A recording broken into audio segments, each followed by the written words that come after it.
Do you hate wasting your time? Well, we all do. And me as a busy voiceover, I hate recording a script and then sending it to the client and then being told, no, you got to do it all again because you didn't understand what I needed. Well, that's, of course, my fault because the client is always right.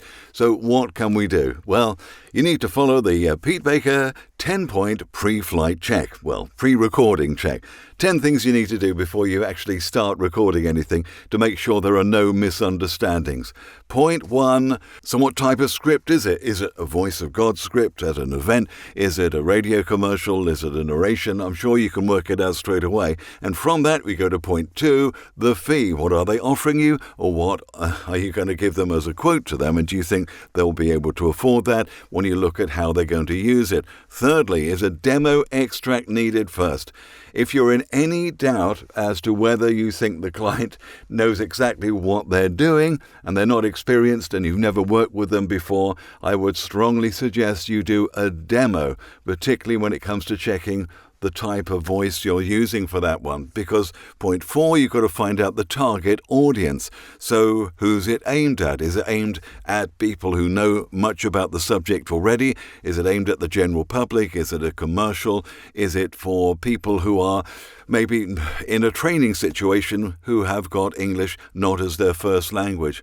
And then point 5, what's the voice style and also the accent required? And that's again why it's important to make a short demo of just the first 30 seconds or a minute to send to them as a quick MP3. It looks good because you're replying straight away and it makes you confident that you've got the right style and you're not wasting your time recording the whole 10-minute script or whatever and then being thrown back in your face when they say, no, we want it in a mid-Atlantic accent.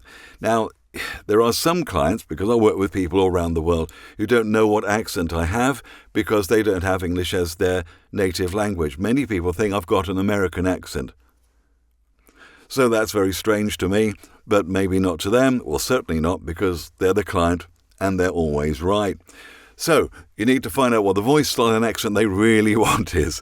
Number 6, once you've got all this sorted out, look at the script in detail, note the emphasis words. Which are the words you really are needing to emphasize to make sure that it sounds like you know what you're talking about, that you're the expert on this. Normally it's the product name or the service that they're offering, or if it's something explaining about how something works, it's emphasizing certain words so it makes it sound like you really are the expert in this. And when you first start out, you do need to actually underline words in a script or make them bold or something like that. After you get experience, it's obvious which are going to be the emphasis words.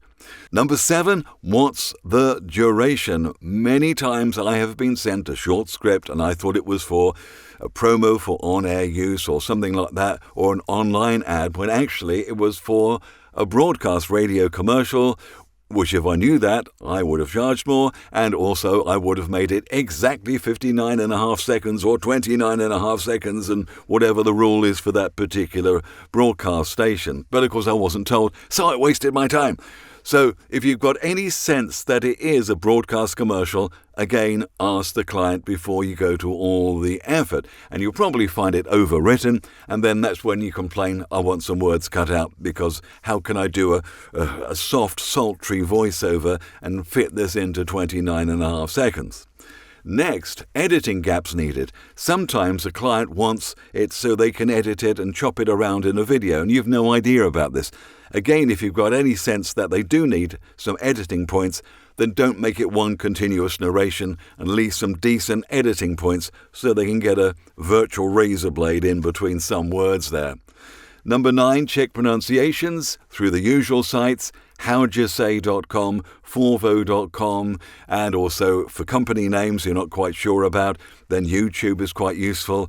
But the best thing of all is to go to the client and say, please send me an audio file saying in a slow way, in a non-reverberating room, the names of these things so I can understand how to pronounce the name of your company or your product because I don't understand it. And finally, when is the deadline? Can it wait till tomorrow so you can do other jobs first, or does it need to be done today? And if you've got a sense of urgency, again, you can probably up the price a bit.